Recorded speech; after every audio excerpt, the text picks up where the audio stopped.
السلام علیکم ورحمۃ اللہ وبرکاتہ۔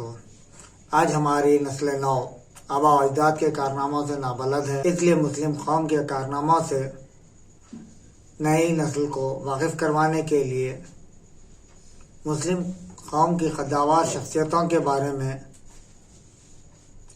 ویڈیوز کا ایک سلسلہ تیار کیا۔ نمایاں خدمات جو انسانیت کے لیے کیے گئے ان کو طلباء اور نسل نو کو واقف کروایا جا سکے، اعتمادی فروغ دیا جا سکے۔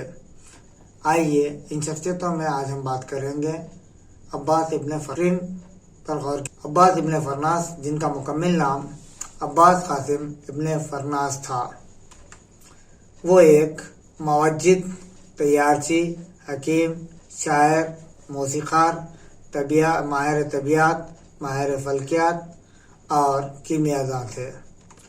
عباس ابن فرناس اندلس مسلم اسپین کے شہر ازن رنداوازا سن 810 عیسوی میں پیدا ہوئے اور بعد میں قرطبہ میں رہائش اختیار کی۔ عباس ابن فرناس بربر نژاد تھے اور جنوبی اسپین کے ضلع تکرانا کے متوطن تھے، لیکن انہوں نے اپنی تمام عمر قرطبہ میں بسر کی اور اپنے علم و حکمت کی بنا پر اس زمانے کے عظیم ترین سائنسداں کہلائے۔ انہوں نے جو کارہائے نمایاں انجام دیے تھے اس پر ایک نظر ڈالتے ہیں۔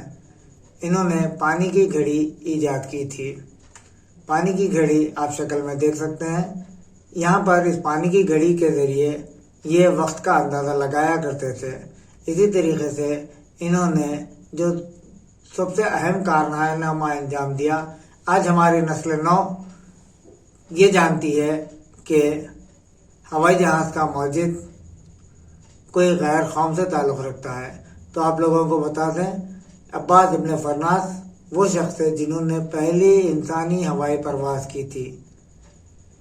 اس کے بارے میں ہم جاننے کی کوشش کرتے ہیں تو ہمیں پتہ چلتا ہے کہ سن 852 عیسوی میں، جبکہ خلیفہ عبد الرحمن کی سرپرستی میں ایک بہادر شخص جن کا نام ارمان فرمان تھا، انہوں نے پروں کی ایک بڑی چادر کے ذریعے ہوا میں اڑنے کی کوشش کی، مگر وہ نیچے گر گیا تھا، جس کے بعد عباس ابن فرناس نے بھی تجربات کیے اور آخرکار 23 سالہ تجربات کے بعد انہوں نے اپنے وزن کے مطابق پرندوں کی پروں کی طرح پر تیار کیے اور اس کو ریشم کے کپڑوں سے باندھ دیا اور ایک پہاڑی سے چھلانگ لگاتے ہوئے کچھ دیر کے لیے ہوا میں تیرتے رہے اور آخرکار بحفاظت انسان کی پہلی پرواز کے نام سے مشہور ہوئی۔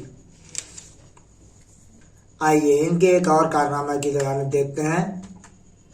انہوں نے شیشوں کی مدد سے شفاف شیشے بنائے اور ان شیشوں کو توڑ جوڑ کرتے ہوئے میقر اور محدب سے بنائے۔ ان شیشوں کی مدد سے جو محدب اور میقر سے بنائے گئے تھے، ان کی مدد سے انہوں نے قرطبہ میں ایک پلانیٹوریم کا قیام عمل میں لایا، جہاں عباس ابن فرناس نے شیشے اور دیگر اوزار کو استعمال کرتے ہوئے ایسا تجربہ بنایا جس میں وہاں کے افراد بیٹھ کر ستاروں اور بادلوں کی حرکت کو دیکھ سکتے تھے اور ان کی گرج و چمک کے مظاہر پر غور کر سکتے تھے۔ بنی نوع انسانیت آگے بڑھنے میں کامیاب رہی۔ آئندہ ویڈیو میں پھر ملاقات ہوگی۔ آج کے لیے اتنا ہی۔ اللہ حافظ۔